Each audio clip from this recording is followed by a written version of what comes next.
اور اسی کے پاس غیب کی کنجیاں ہیں جن کو اس کے سوا کوئی نہیں جانتا، اور اسے جنگلوں اور دریاؤں کی سب چیزوں کا علم ہے، اور کوئی پتا نہیں جھڑتا مگر وہ اس کو جانتا ہے، اور زمین کے اندھیروں میں کوئی دانہ اور کوئی ہری یا سوکھی چیز نہیں ہے مگر کتاب روشن میں لکھی ہوئی ہے۔ اور وہی تو ہے جو رات کو سونے کی حالت میں تمہاری روح قبض کر لیتا ہے، اور جو کچھ تم دن میں کرتے ہو اس سے خبر رکھتا ہے، پھر تمہیں دن کو اٹھا دیتا ہے تاکہ یہی سلسلہ جاری رکھ کر زندگی کی مدت معین پوری کر دی جائے، پھر تم سب کو اسی کی طرف لوٹ کر جانا ہے،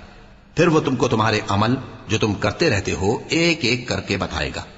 اور وہ اپنے بندوں پر غالب ہے اور تم پر نگہبان مقرر کیے رکھتا ہے، یہاں تک کہ جب تم میں سے کسی کی موت آتی ہے تو ہمارے فرشتے اس کی روح قبض کر لیتے ہیں اور کسی طرح کی کوتاہی نہیں کرتے۔ پھر قیامت کے دن تمام لوگ اپنے مالک برحق اللہ تعالی کے پاس واپس بلائے جائیں گے۔ سن لو کہ حکم اسی کا ہے اور وہ نہایت جلد حساب لینے والا ہے۔